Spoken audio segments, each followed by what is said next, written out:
हरिः ओम्। ॐ भद्रं कर्णेभिः शृणुयाम देवाः, भद्रं पश्येमाक्षभिर्यजत्राः, स्थिरैरङ्गैः स्तुष्टुवापुंसस्तनूभिः व्यशेम देवहितं यदायुः। स्वस्ति न इन्द्रो वृद्धश्रवाः, स्वस्ति नः पूषा विश्ववेदाः, स्वस्ति नस्तार्क्ष्यो अरिष्टनेमिः, स्वस्ति नो बृहस्पतिर्ददातु। ॐ शान्ति शान्ति शान्तिः। ॐ सहना भवतु, सहनौ भुनक्तु, सह वीर्यं करवावहै, तेजस्विनावधीतमस्तु मा विद्विषावहै। ॐ शान्ति शान्ति शान्तिः। सदाशिवसमारम्भां शङ्कराचार्यमध्यमाम् अस्मदाचार्यपर्यन्तां वन्दे गुरुपरम्परां। श्रुतिस्मृतिपुराणानाम् आलयं करुणालयं, नमामि भगवत्पादं शङ्करं लोकशङ्करं। शङ्करं शङ्कराचार्यं केशवं बादरायणं, सूत्रभाष्यकृतौ वन्दे भगवन्तौ पुनः पुनः। ईश्वरो गुरुरात्मेति मूर्तिभेदविभागिने, व्योमवद्व्याप्तदेहाय दक्षिणामूर्तये नमः। निधये सर्वविद्यानां विशदे भवरोगिणां, गुरवे सर्वलोकानां दक्षिणामूर्तये नमः। ॐ नमः प्रणवार्थाय शुद्धज्ञानैकमूर्तये, निर्मलाय प्रशान्ताय दक्षिणामूर्तये नमः। प्रज्ञानांशुप्रदानैः स्थिरचरनिकरव्यापिभिर्व्याप्य लोकान्, भुक्त्वा भोगान् स्थविष्ठान् पुनरपि दिशनोद्भासितान् कामजन्यान्, पीत्वा सर्वान् विशेषान् स्वपिति मधुरभुं मायया भोजयन्नः। मायासङ्ख्यातुरीयं परममृतमजं ब्रह्म यत्तन्नतोऽस्मि। यो विश्वात्मा विदिजविषयान् प्राश्य भोगान् स्थविष्ठान्, पश्चाच्चान्यान् स्वमतिविभवान् ज्योतिषा स्वेन सूक्ष्मान्, सर्वानेतान् पुनरपि शनैः स्वात्मनि स्थापयित्वा, हित्वा सर्वान् विशेषान् विगतगुणगणः पात्वसौ नः स्तुरीयः।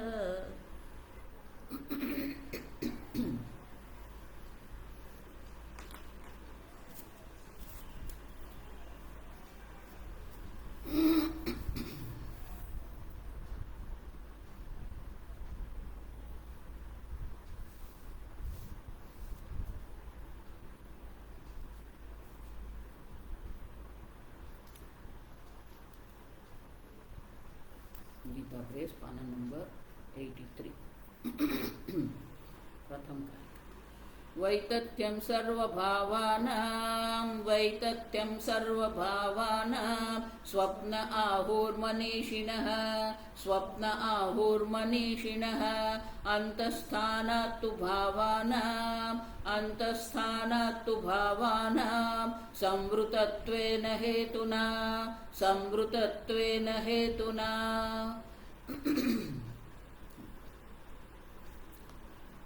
भाष्य।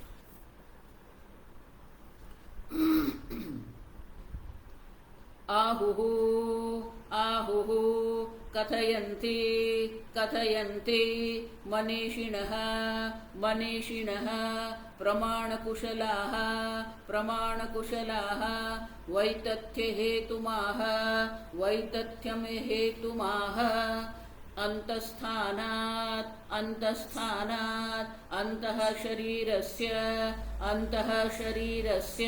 मध्ये स्थानं येषां तत्र हि भावाः उपलभ्यन्ते भावाः उपलभ्यन्ते पर्वतहस्ति आदयः न बहिः शरीरात् तस्मात् ते वितथा भवितुम् अर्हति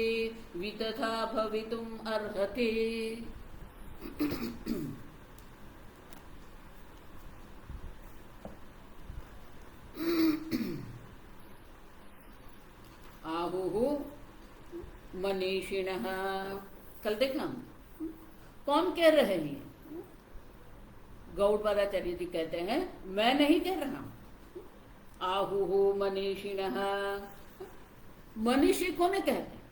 कल हमने देखा तो शंकराचार्य जी मनीषी शब्द की व्याख्या यहां करते हैं। प्रमाण कुशलाः,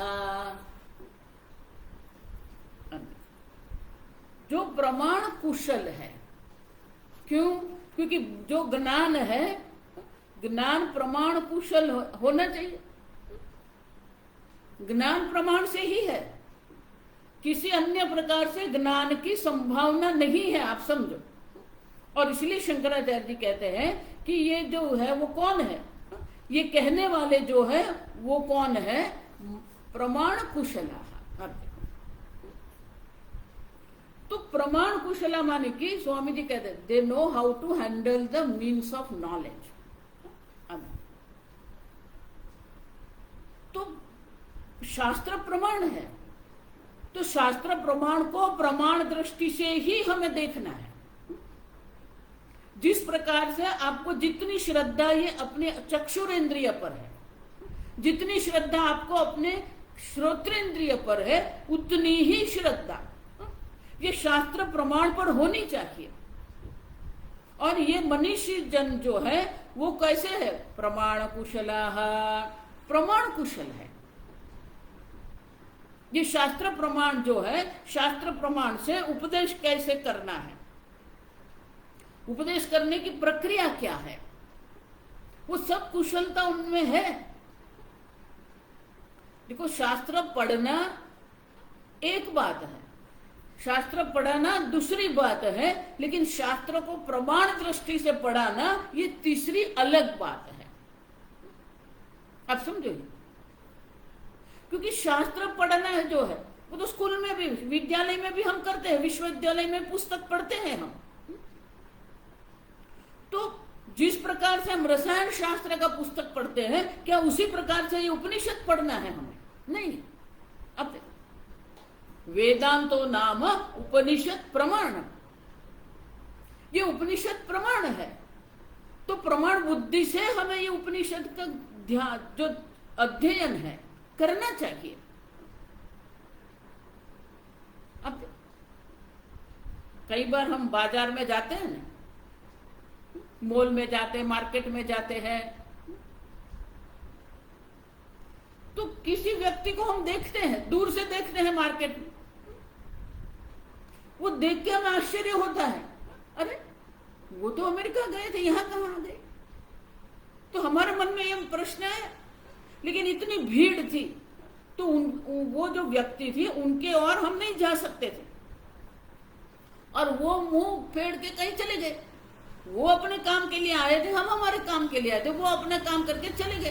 तो वो कहां गए हमने नहीं देखा, लेकिन हमने वो व्यक्ति को देखा। अब घर पर आके जब हम कहेंगे अरे वो उनको मैंने देखा आज मार्केट में, तो तुरंत घर वाले क्या कहेंगे? अरे वो कहां यहां से आएंगे, वो तो अमेरिका है। अब देख, तो हम क्या कहें? नहीं नहीं, मेरी आंखों से मैंने देखा। कहते हैं कि नहीं? देखो, मेरी आंखों से मैंने देखा माने क्या है? मेरी आंख से जो मैंने देखा है वो कभी अयोग्य नहीं होगा। अब समझो, तो जितनी श्रद्धा हमारी आंखों पर हमें है, उतनी श्रद्धा हमें शास्त्र में है क्या? अब समझो, जो शास्त्र कहते हैं वो योग्य है, उनका अनुसरण हम करेंगे कि नहीं? कल देखो वो 16वें अध्याय में ज्ञान योग व्यवस्थित ही, ज्ञान तो है, योग है, ससंवेद्य स्वात्म संवेद्यता। अब देखो गुरु और शास्त्र जो कहते हैं उनमें हमें श्रद्धा होनी चाहिए, वो करना चाहिए, लेकिन हम हमारे मन से ही करते हैं। मन में आया तो कर दिया, मन में आया तो नहीं कर दिया। अब देखो शास्त्र जो कहते हैं उनका अनुसरण होता है कि नहीं होता है, उसके लिए शास्त्र में मनस्वी शब्द है। मनस्वी माने जो अपने मन से करते हैं, अपनी भावना से ही करते हैं, उनको अपनी बुद्धि से कोई संबंध नहीं है। अब समझो, महर्षि हमेशा कहते हैं अगर आपको तपश्चर्या भी करनी है तो गुरु की आज्ञा लेके करो। आप जप अनुष्ठान करना चाहते हैं तो आप गुरु की आज्ञा लेके करो, क्योंकि शास्त्र और गुरु दो प्रमाण है जिससे हमें यह ब्रह्म ज्ञान हो सकता है। और इसीलिए गौड़पादाचार्य जी कहते हैं मनीषिणः, शंकराचार्य जी कहते हैं प्रमाण कुशलाः। आप देखो वो प्रमाण कुशल है, प्रमाण को कैसे उपदेश करना है, प्रमाण के शास्त्र प्रमाण के उपदेश कैसे करना है। अब देखो सब उपनिषद जो है, उपनिषद में भी जो संवाद है गुरु और शिष्य का संवाद है, तो गुरु जो कहते हैं वो हमें करना है। अन्नम ब्रह्मेति व्यजानात्। अब देखो भृगुर्वै वारुणिः वरुणम पितरम उपससार। ऋषि भृगु अपने पिता वरुण के शरण में गए। अदिहि भगवो ब्रह्मेति। तो जो गुरु आज्ञा करते हैं वो हम करेंगे, भले वो पिताजी है, लेकिन अब कौन है, वो गुरु है। विधिवत वो अपने पिताजी के शिष्य बन के शरण में गए, तो जो पिताजी कहेंगे वो करना है। अब वो पिताजी नहीं है, वो कौन है, गुरु है। गुरु ने कहा अन्नम ब्रह्मेति व्यजानात्, अन्न ब्रह्म है। सतपो तप्यत। अब तपस्या कर दी, पुनः पितरम वरुणम पितरम उपसत, पुनः वो गए। बोले अन्न तो जड़ है, विकारी है। प्राणम ब्रह्मेति व्यजानात्। अब सुनो, पूज्य स्वामी जी इसको कहते जब तक गुरु और शिष्य जो है उनकी बुद्धि में अलाइनमेंट नहीं होती है ना, शिष्य अपनी बुद्धि से चलते हैं तो कुछ नहीं होगा। और इसीलिए ये गुरु जो मनीषी जन है वो प्रमाण कुशल है, उनकी बात हमें सुननी है। और वो कह रहे हैं प्रमाण कुशलाः आहुः। अब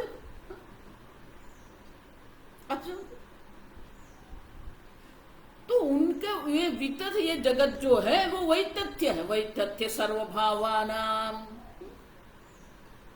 संपूर्ण जगत जो है, कल हमने देखा बाह्य मानिए बाह्य जगत के जो पदार्थ है, आध्यात्मिका नाम, ये जो हमारा आध्यात्मिक है, सर्व पदार्थ जो है वो वितत है, मन की वो मिथ्या है।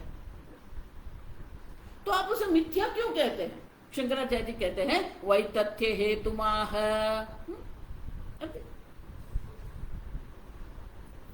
तो उनके लिए अभी हमें हेतु कारण दर्शाते हैं कि आप उनको मिथ्या क्यों कहते हो। तो उनका मिथ्यात्व के लिए कारण दर्शाते हैं। अंतस्थानात्, कारिका की दूसरी पंक्ति में प्रथम शब्द जो है अंतस्थानात्, आप देखो ये पंचमी विभक्ति है, वो कारण है। तो बोले अंतस्थ मानी कहां पर? अंतः शरीरस्य मध्य स्थानम येषाम। स्वप्न जगत में जितने भी पदार्थ का अनुभव हम करते, स्वप्ने सर्वभावानाम, स्वप्न में हम जितने भी पदार्थों का अनुभव करते हैं वो सब हमारे शरीर के अंदर ही है, बाहर कुछ नहीं है। आप देखो, आप तो सो गए हैं, जागृत अवस्था की दृष्टि से आप सो गए हैं। ये शरीर भी आपका यहां ही जागृत अवस्था में है, तो स्वप्न अवस्था में जो भी कुछ आप देख रहे हैं वो आपके शरीर के अंदर ही है। और इसलिए शंकराचार्य जी कहते हैं अंत शरीर से मध्य स्थानम ही येषाम। ये सर्व पदार्थों का जो स्थान है वो हमारे शरीर के अंदर ही है। मध्य माने अंदर, या मध्य माने बीच में नहीं, आप समझो। शरीर से मध्य माने शरीर के अंदर। आप देखो क्यों, तत्र ही भावाः उपलभ्यन्ते पर्वत हस्त्यादयः न बहिः शरीरात्। ये शरीर से बाहर हम ये अनुभव नहीं कर रहे। जो भी अनुभव कर रहे हैं सर्व भाव जो पदार्थ जो है, सर्व पदार्थ पर्वत हस्ती, शंकराचार्य जी ये पर्वत हस्ती आदि माने सब संपूर्ण स्वप्न जगत। वो संपूर्ण स्वप्न जगत में सूर्य भी है, लेकिन वो सूर्य बाहर नहीं है, आपके शरीर के अंदर है। तो शंकराचार्य जी पर्वत हस्ती क्यों कहते हैं? क्योंकि पर्वत जो है विशाल है। आप देखो हाथी भी एक विशाल प्राणी है, तो इतने शरीर में इतना विशाल पर्वत हम कैसे देख सकते हैं? इतने छोटे शरीर में हम इतने विशाल हाथी को कैसे देख सकते हैं? और इसीलिए ये इतने बड़े बड़े पदार्थ हम देख रहे हैं, तो इतने बड़े पदार्थ हमारे शरीर में ही दिख रहे हैं, और इसलिए वो सत्य नहीं हो सकते, वो मिथ्या है। तस्मात्ते वितता भवितुम अर्हति। और इसीलिए ये सब वितता मिथ्या होने का अर्हत योग्य है। अब देखो तो स्वप्न में जितने भी पदार्थ का हम अनुभव करते हैं वो सर्व क्या है? मिथ्या है। आप समझो, उनकी कोई सत्यता है ही नहीं। हम देख के गए स्वकाले सत्यवत भाति प्रबोधे सती असद भवेत्। जब स्वप्न अनुभव हम कर रहे हैं, स्वप्न भोक्ता स्वप्न का जब अनुभव करता है तब वो सब सत्य है। प्रबोधे सती, जब जागृत अवस्था में हम आते हैं, जाग जाते हैं, तब हमें समझ में आता है ये स्वप्न क्या है? मिथ्या है। भले स्वप्न अनुभव के समय पर वो सत्य दिखता है, लेकिन जागने के बाद हमारी समझ में आता है वो सत्य नहीं है। अब तो हमने कारण क्या दिया? शरीर के अंदर है और इसलिए वो सत्य नहीं है। आप समझो ठीक से। तो ये अंदर है इसलिए मिथ्या है आप कहते हैं, तो ये पूर्व पक्षी जो है वो अभी तर्क दे रहा है।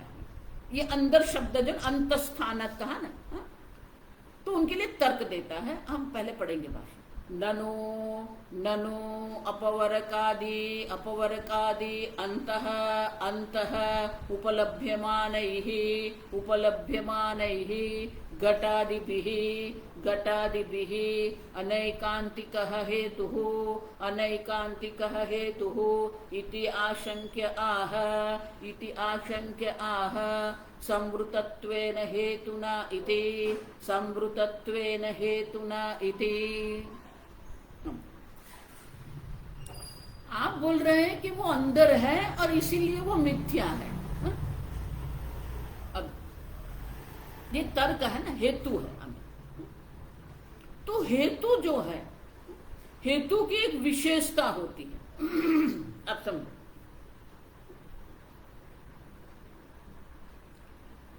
तो कहते हैं कि आप कहते हो कि अंदर है, तो क्या है? ननु अपर अपवरकादि। आप देखो घट घटादिभिः अनैकान्तिकः अम्न। तो ये घट आदि जो है वो कहां पर है? घर के अंदर है। आप देखो तो अपवर्ग मानी दीवार। तो जो घर होता है उनके दीवार की इस ओर मानी कि अंदर की ओर जो है घट आदि, और कुछ है जो बाहर है। आप समझो, आप अंदर बाहर की बात कर रहे हैं, तो बोले कि ये अपवर्कादि अंतः उपलभ्यमानैः घटादिभिः। दीवार के अंदर की और ये घटादी है,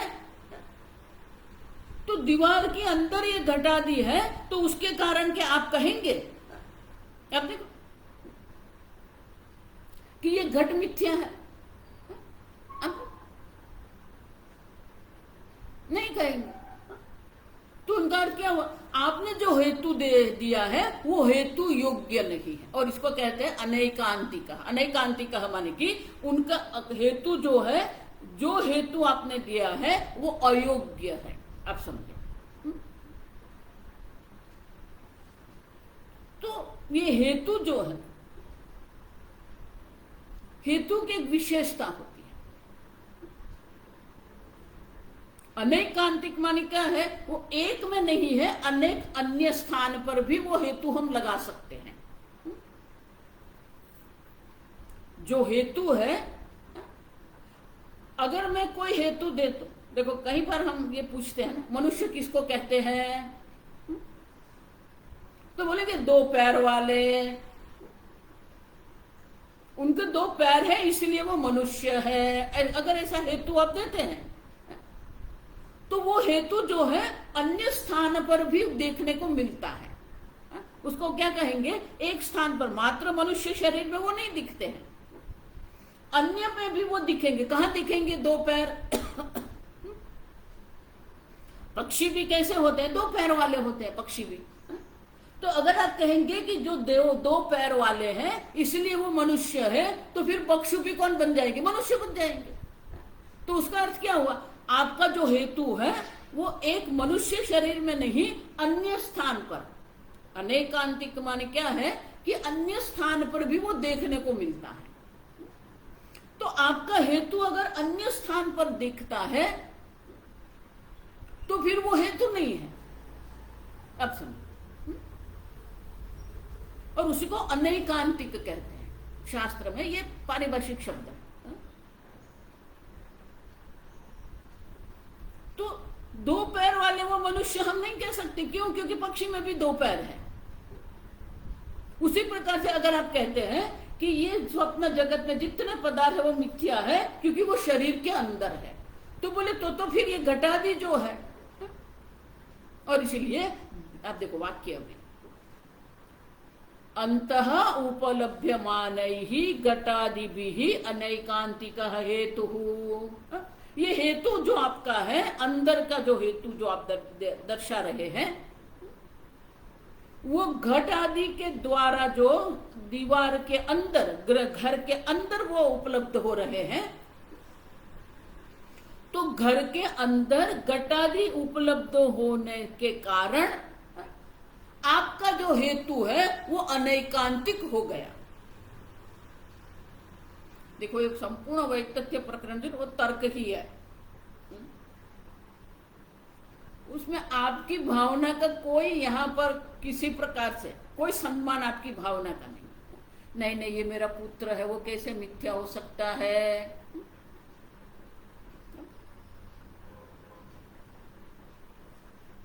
तो आपने जो अंदर है, ऐसा मध्य में घर के अंदर है, तो ये घटादि भी जो घर के अंदर है, तो घर के अंदर रहे हुए घटादि के कारण आपका हेतु जो है अनैकांतिक हो गया। आपका अर्थ ये हो गया जो अंदर होगा वो मिथ्या होगा। आपका ये कारण ऐसे हो सकता है, तो बोले जो अंदर होगा वो मिथ्या, माने कि घर के अंदर घटादि है वो मिथ्या हो गए। और इसीलिए शंकराचार्य कहते हैं कि अगर ऐसी शंका करे तो उनके लिए दूसरा हेतु दर्शाते हैं।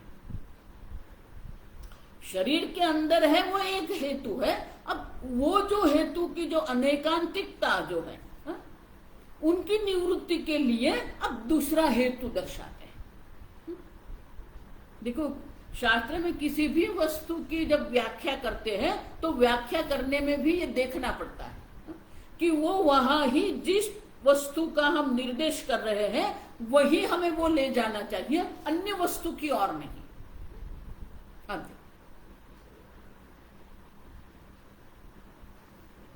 देखो जैसे एक दृष्टांत, कर्म। कर्म किसको कहेंगे? तो सामान्यतः हम कहते हैं चलनात्मकम कर्म, जहां कुछ हलन चलन हो रही है, कुछ प्रवृत्ति हो रही, उसको हम कर्म, चलनात्मकम कर्म। तो अगर चलनात्मकम कर्म आप कहेंगे तो वो जो आपने कर्म की व्याख्या की है, जो आपने हेतु दर्शाया है, वो हमें और स्थान पर दिखने को मिलेगा। कहां पर? ये पानी बह रहा है, तो पानी में भी क्या है? चलन है। आप देखो, जल में चलन है। आप देखो, नदी में जो पानी बह रहा है, तो क्या वो पानी का जो चलन जो है उसको कर्म कहेंगे आप? बोले नहीं, वो कर्म नहीं है। उनका अर्थ क्या हुआ? आपका जो चलनात्मकम कर्म जो व्याख्या आपने बनाई वो अनैकांतिक है, मानी कि अन्य स्थान पर देखने को मिलता। तो बोले नहीं नहीं, संकल्प पूर्वकम कर्म। अब संकल्प पूर्वक कर्म है। जल में कोई संकल्प नहीं है मुझे बहना है, वो नैसर्गिक रूप से बह रहा है। तो हमने क्या कहा? संकल्प पूर्वकम चलनात्मकम कर्म। वो चलनात्मकम रहेगा, वो लक्षण है, लेकिन वो पूर्ण नहीं है। तो उसके लिए हमें और दूसरा लक्षण दर्शाना है, संकल्प पूर्वकम कर्म। आप देखो, तो बोले यहां भी एकांतिक है। क्यों? ब्रह्मसूत्र पढ़ेंगे ना तब ये आएगा। हम समझ। तो बोले ये प्राणी जो है, वो प्राणी भी संकल्प पूर्वक ही कर्म करते हैं। वो जो क्रिया कर रहे हैं, वो भी उनकी जितनी भी क्रिया होती है वो संकल्प पूर्वक होती है। सिंह जो जंगल में है, वो जंगल में सिंह जो है, उसने हिरण को देखा। अब हिरण को पकड़ने के संकल्प से वो दौड़ता है उनके पीछे। अब देखो, तो क्या वो कर्म है? तो ब्रह्मसूत्र भाष्य में शंकराचार्य जी ये दृष्टांत देते हैं। हरित तृण, ये बहुव्रीहि है। हरित मानी हरा, तृण मानी घास। तो अगर किसी व्यक्ति के हाथ में ये हरा भरा घास है, हरित तूर्णम यस्य, जिसके पास हरे रंग का माने कि फ्रेश कहते हैं, तो वो देख के गाय क्या करेगी? उनके पास जाएगी। क्यों जाएगी वो? ये मेरे अनुकूल है। आप देखो, तो गाय का संकल्प क्या हुआ? गाय का संकल्प हुआ ये हरित तृण, ये व्यक्ति जो है उनके हाथ में हरे रंग का घास है, वो मेरे लिए अनुकूल है, और वो गाय वहां जाएगी। आप देखो, जैसे ही गाय समीप आई, उस व्यक्ति ने वो घास छोड़ दिया। अब उसने हाथ में दंड ले लिया, दंड पाणी ही। अब वो कौन हो गया? जिसके हाथ में दंड है। अब जैसे ही गाय ने देखा कि उनके हाथ में दंड है, गाय क्या करेगी? वहां से हट जाएगी। अब देखो, क्यों? अब ये व्यक्ति मेरे लिए अनुकूल नहीं है, क्योंकि उसके हाथ में दंड है। अब तो गाय भी संकल्प करती है, ये अनुकूल है और उसके समीप जाती है, ये प्रतिकूल है उससे दूर जाती है। तो गाय जो कर रही है क्रिया, उसको कर्म कहेंगे हम? नहीं कहेंगे। आप समझो, तो फिर कर्म किसको कहेंगे? कर्म में चलनात्मकता है, कर्म में संकल्प भी है, लेकिन उतना कहने मात्र से वो कर्म की व्याख्या नहीं होगी, क्योंकि अनैकांतिक है। अतिव्याप्ति उसको, अतिव्याप्ति मानी अन्य स्थान पर वो दिखता है, वो अतिव्याप्ति हो गई। तो फिर कर्म किसको कहेंगे? अदृष्ट जनकत्वात् कर्म। अब देखो, चलनात्मकम, संकल्प पूर्वकम अदृष्ट जनकत्व कर्म, जिसके कारण अदृष्ट माने पाप पुण्य उत्पन्न होते हैं, वो कर्म है। तो ये देखना पड़ता है, जब हम कोई व्याख्या करेंगे, कोई कारण देते हैं, तो हमें ये देखना पड़ता है कि वो अन्य स्थान पर नहीं जाए। अगर आप कहते हैं कि शरीर के अंदर होने के कारण वो मिथ्या है, तो फिर घर के अंदर जो घट आदि है वो भी मिथ्या हो जाएंगे, लेकिन वो नहीं है। और इसीलिए गौड़पादाचार्य जी स्वयं अन्य हेतु देते हैं। आप देखो कौन सा, संवृतत्वेन हेतुना, उसका कारण हेतुना, इस कारण से। आप देखो हेतुना माने इस कारण से, किस कारण से, संवृतत्व होने के कारण। आप देखो तो बोले संवृत माने क्या है, संवृत माने संकुचित। पढ़ेंगे हम, अंतः संवृते, अंतः संवृते स्थानाद् इत्यर्थः, स्थानात् इत्यर्थः नहि अंतः संवृते देहांतरनाड़िषु, नहि अंतः संवृते देहांतरनाड़िषु पर्वतः हस्त्यादिनां, पर्वतः हस्ति आदिनां संभवः अस्ति, संभवः अस्ति, नहि देहे पर्वतः अस्ति, नहि देहे पर्वतः अस्ति। अंतस्थ मात्र नहीं है, दूसरा क्या है, संवृते अंतः संवृते स्थानात् इत्यर्थः। शरीर के अंदर जो स्थान जो है, वो स्थान कैसा है, संवृतत्वे, संवृत माने संकुचित स्थान है। ये शरीर का जो स्थान जो है वो संकुचित है, अल्प है। और नहीं अंतः संवृते देहांतरनाड़िषु पर्वतः हस्त्यादीनां संभवः अस्तीति। ये शरीर में, अब देखो स्वप्न जो हम देखते हैं ना, वो शरीर में अभी हम स्वप्न नहीं देखते हैं, आप समझो, क्योंकि ये शरीर तो यहां सो गया है, तो वहां स्वप्न जगत जो हम देख रहे हैं वहां ये शरीर नहीं है। आप समझो, हम जो स्वप्न देखते हैं देहांतरनाड़ीषु, शंकराचार्य जी कहते हैं देह के अंदर की जो नाड़ी है, हमारे मस्तिष्क की एक नस जो नाड़ी है, वहां हम स्वप्न देखते हैं। स्वप्न जो देखेंगे वो मस्तिष्क में ही हम देखेंगे, क्योंकि मन जागृत है, बाकी संपूर्ण शरीर जो वो शांत है। अब सुन, तो शरीर भी नहीं, आप देखो शरीर के अंदर भी जो देहांतर नाड़ीषु, देह के अंदर जो एक सूक्ष्म नाड़ी है, वो सूक्ष्म नाड़ी में हम संपूर्ण स्वप्न जगत देखते हैं। तो इतनी छोटी सूक्ष्म नाड़ी में पर्वत हस्त्यादि नाम संभवः न अस्ति, न पहले है, वाक्य के पहले। और इसीलिए देह की एक नाड़ी में, सूक्ष्म नाड़ी में हम स्वप्न जगत देखते हैं, जिसके अंदर पर्वत हाथी आदि संभव ही नहीं है, फिर भी हम देख रहे हैं। आप देखो, नहीं देहे पर्वतः अस्ति, देह में कोई पर्वत नहीं है, आप देखो, फिर भी स्वप्न जगत में हम देख रहे हैं। और इसीलिए देह के अंदर जो नाड़ी में हम ये स्वप्न जगत देख रहे हैं, तो वो संकुचित स्थान, संवृते, संकुचित स्थान होने के कारण हम कहते हैं कि स्वप्न जगत के जितने भी पदार्थ हैं, सब पदार्थ मिथ्या है। क्योंकि शरीर में दिख रहे हैं, अंदर भी दिख रहे हैं, और अंदर जो स्थान है वो भी क्या है, संकुचित स्थान है। दोनों कारण लेना है, अंदर भी है और वो स्थान संकुचित है।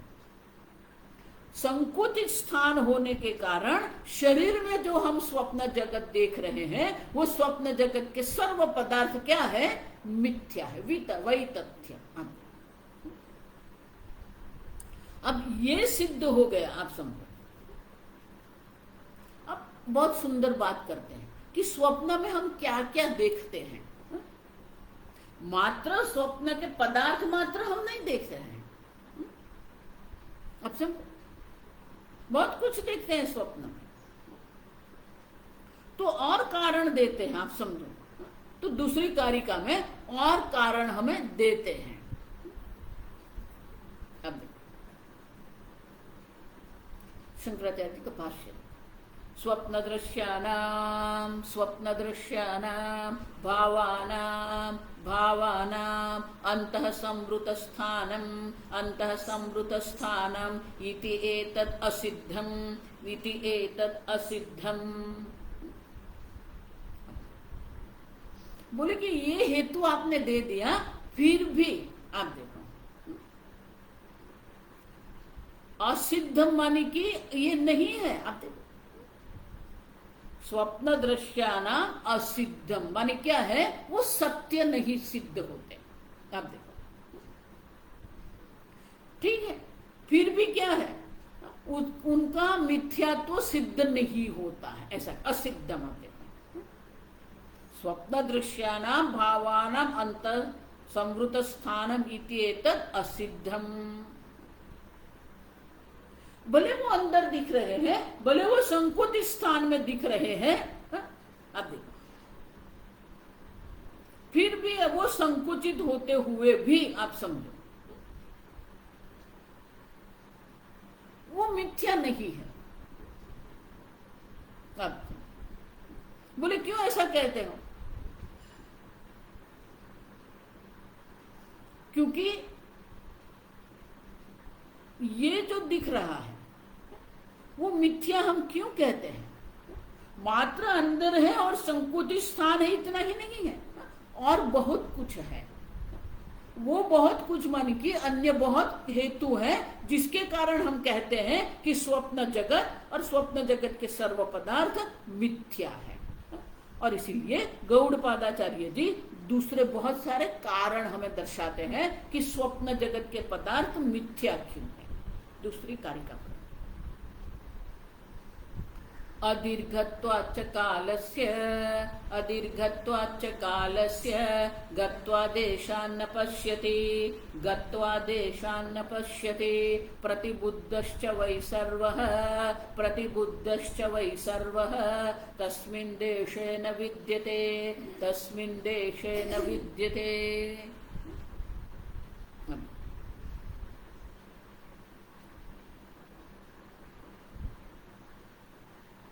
देहादि बहिः एव देशान्तरं गत्वा स्वप्नानां भावानां उपलम्भात् तेषां देहान्तः संवृते नाडी प्रदेशे दर्शनम् असंप्रतिपन्नम् इति आशंक्य परिहरति अदीर्घत्वाच्च कालस्य अदीर्घत्वाच्च। दूसरा कारण देते हैं, काल दीर्घत्व नहीं है। क्योंकि जो स्वप्न हम देखते हैं, स्वप्न में बहुत कुछ देख लेते हैं, तो वहां जो काल का जो विस्तार जो है, तो वहां दीर्घ काल हम देखते हैं। तो काल का जो दीर्घत्व हम स्वप्न में जो देखते हैं वो जागृत अवस्था की दृष्टि से नहीं है। वैज्ञानिक लोग ने ये ढूंढ निकाला, संशोधन किया, उस संशोधन करके दर्शाया कि जो स्वप्न हम देखते हैं, आप समझो ये ठीक से, ऐसा नहीं कि ये वैज्ञानिक लोग ने संशोधन किया, हम भी सब जानते थे। देखो इसलिए कह रहे हैं, मानी कि हम सब जानते थे ये। तो क्या जानते थे हम? काल की दीर्घता वहां नहीं है। क्यों? क्योंकि जो स्वप्न हम देखते हैं, जागृत अवस्था की दृष्टि से अगर हम देखेंगे तो हमारे स्वप्न का जो काल जो है, काल का जो परिमाण है, वो क्या है? मात्र 6 या 7 सेकंड होती है। और हमें क्या लगता है, अरे ये वहां गया मैं, वहां से यहां आया मैं। अब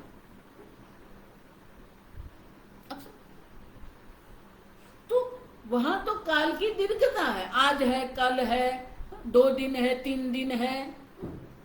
और जागृत अवस्था की दृष्टि से देखते हैं तो वो तो थोड़ी सी सेकंड होती है, 7 सेकंड, 10 सेकंड होता है।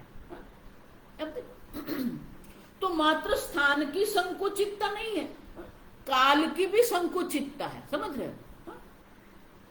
और इसलिए दीर्घत्वाच्च कालस्य गत्वा देशान्न पश्यति, उतना ही नहीं, देश की भी संकुचितता है। आप स्वप्न में यहां सो गए आपके शहर में, आप देखेंगे ऋषिकेश में, आप स्वप्न देख रहे हैं मैं ऋषिकेश में हूं, मैं रामेश्वर में हूं, मैं अमेरिका में हूं, आप देखो। तो आप तो यहां है, तो वो ऋषिकेश कैसे पहुंच गए? तो वो देश जो है, तो ऋषिकेश में हम बहुत कुछ देखते हैं, गत्वा देशान। अब देखो, तो वो देश में हम जाएंगे, ऋषिकेश में हम जाएंगे, ऋषिकेश में सब हम देखेंगे। तो ऋषिकेश जाने के लिए तो हमें समय चाहिए ना, वो समय की दीर्घता भी नहीं है। अचानक ऋषिकेश में आप पहुंच गए, वो कैसे हो सकता है? ट्रेन से जाएंगे तो 24 घंटे लगेंगे, विमान से जाएंगे तो 6 घंटे लगेंगे, लेकिन 6 घंटे का क्या है, वो काल का परिमाण है ना। अब देखो, लेकिन यहां तो अचानक ही आप ऋषिकेश पहुंच गए। अब और वहां जाके भी क्या हुआ, अगर ऋषिकेश में आपने जो भी देखा है, स्वप्न में आपने ऋषिकेश में जो भी कुछ देखा है, अगर वहां जाके आप देखेंगे तो ऋषिकेश में वो दिखेगा? आपको नहीं दिखेगा। गत्वा न देशान न गत्वा पश्यति। ऋषिकेश में आपने जो जो अनुभव किया, जो प्रसंग आपने देखे, जो परिस्थिति वहां आपने देखी, अगर आप किसी को फोन करके पूछ लो कल ऐसा ऐसा हुआ था क्या ऋषिकेश में, वो क्या कहेगा? अरे कुछ नहीं, यहाँ तो शांति है, कोई बारिश भी नहीं है, शांति है यहाँ। उसका अर्थ क्या हुआ? अब जो उस देश में नहीं है वो आप देख रहे हैं यहां पर, और वो देश में जाने के लिए काल चाहिए हमें, लेकिन वो काल तो है ही नहीं। अदीर्घत्वात् कालस्य। तो जागने के बाद अगर हम ऋषिकेश जाके देखेंगे तो जो हमने अनुभव किया वो वहां नहीं है। और अचानक 1 सेकंड में हम ऋषिकेश पहुंच गए, वो कैसे संभव है? प्रतिबुद्धश्च वै सर्वः तस्मिन् देशे न विद्यते। प्रतिबुद्धश्च, जो स्वप्न में जो जो वस्तु हमने ऋषिकेश में देखी है वो वहां है ही नहीं। और जागने के बाद प्रतिबुद्धश्च, आप देखो, जागने के बाद भी तस्मिन् देशे न विद्यते, उस देश में जो जो हमने देखा है वो वहां है ही नहीं। अब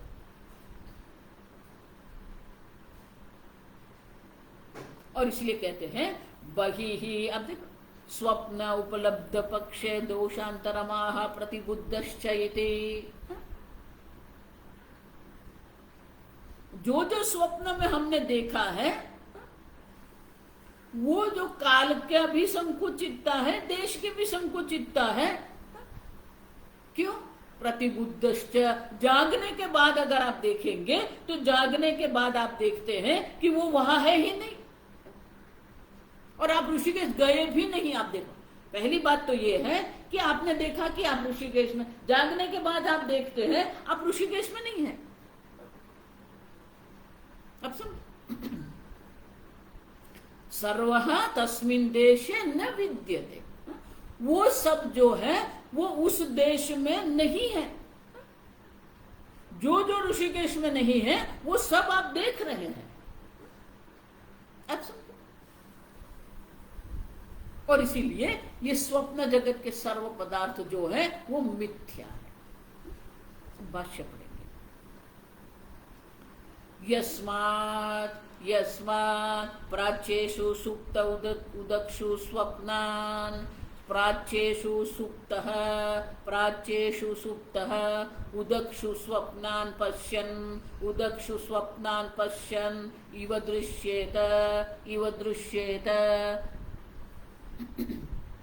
बहुत सुंदर है। यस्मात् क्योंकि क्यों प्राच्येषु सुप्तः, प्राच्य माने पूर्व दिशा। आप देखो वो व्यक्ति पूर्व दिशा में सो गया है। वो जो सो गया वो कहाँ है? पूर्व दिशा में। अब वो जो ऋषिकेश देख रहा है वो ऋषिकेश कहाँ है? उदक्षु, उत्तर दिशा में। वो पूर्व में सो गया है और उत्तर दिशा में वो ऋषिकेश देख रहा है। तो पूर्व में जो सो गया है वो उत्तर दिशा में पहुंचेगा कैसे? स्वप्नान पश्यन् इव दृश्येत। और इसलिए क्या कहते हैं? पूर्व दिशा में सो गया और उत्तर दिशा में वो स्वप्न जगत का अनुभव कर रहा है। उनका अर्थ क्या हुआ? इव दृश्यते, सही में नहीं, जैसे कि वो देख रहा है। सही में वो उत्तर दिशा में गया ही नहीं है, अब सो गया है पूर्व दिशा और देख रहा है उत्तर दिशा का प्रदेश। इति एतत् आशंक्य आह न हि देहाद् बहिः देशान्तरं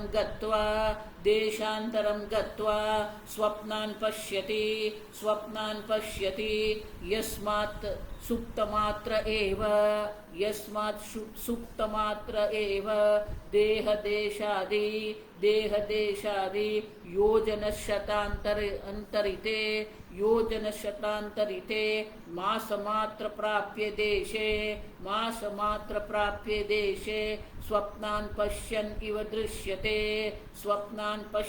इव दृश्यते। क्यों?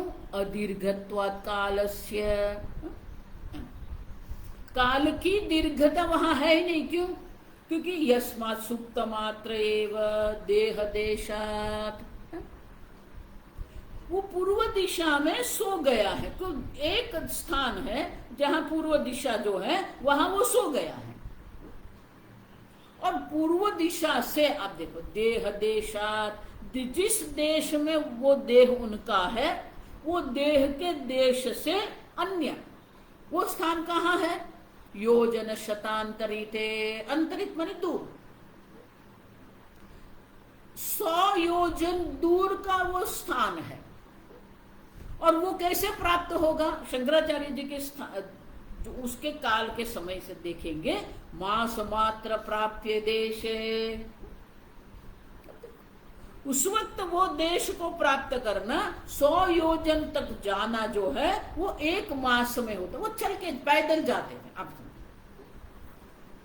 तो बोले जो देश जो है 100 योजन दूर है और वो 100 योजन दूर जो देश है वो देश को प्राप्त करने के लिए मास मात्र प्राप्य, जो 1 मास पैदल जाने से प्राप्त होता है। अब वो इतने दूर देश पहुंचा कैसे? स्वप्नान पश्यन्नीव दृश्यते। और इसलिए क्या कहेंगे? स्वप्न में तो तुरंत आप वहां पहुंच गए। मैं ऋषिकेश में हूं, मैं रामेश्वर में हूं, मैं अमेरिका में। आप देखो तो एक क्षण में ऋषिकेश आप कैसे पहुंच सकते हो? क्योंकि ऋषिकेश जाने के लिए ये काल की अवधि है, काल की अवधि रहेगी। आप देखो इतने दूर देश जो है उतने दूर देश में जाने के लिए इतना समय तो चाहिए हमें। लेकिन यहां तो तत्काल आप अपने आप को देख रहे हैं। और इसलिए कहते हैं कि यहां आप सो गए हैं और अचानक अपने आप को ऋषिकेश देखते हैं तो 2 बात हो गई ना। वहां जाके आप स्वप्न नहीं देखते, देश गत्वा न पश्यते। आप न तो आप सही में ऋषिकेश गए हैं, और ऋषिकेश जाने के लिए जो काल जो है वो भी संकुचित है। अदीर्घत्वात् कालस्य गत्वा देशान् न पश्यति। आप देखो, आप सही में ऋषिकेश जाके ऋषिकेश देख रहे हैं? नहीं, आप तो यहाँ है। अब देखो,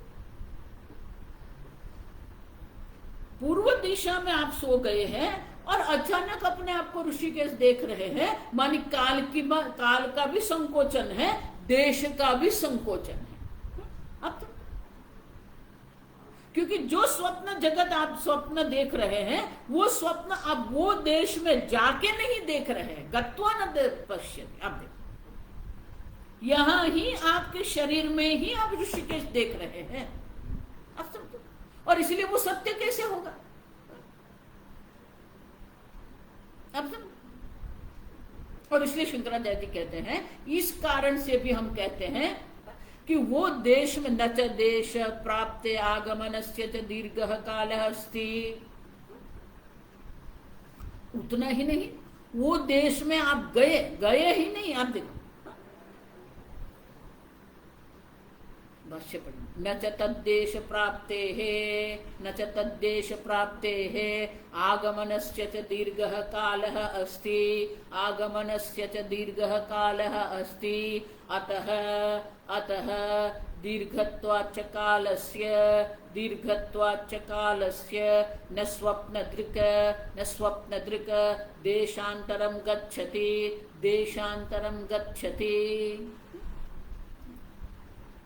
न तद्देश प्राप्तेः आगमनस्य च दीर्घः कालः अस्ति। आप स्वप्न में ऋषिकेश गए, ऋषिकेश में सब अनुभव किया,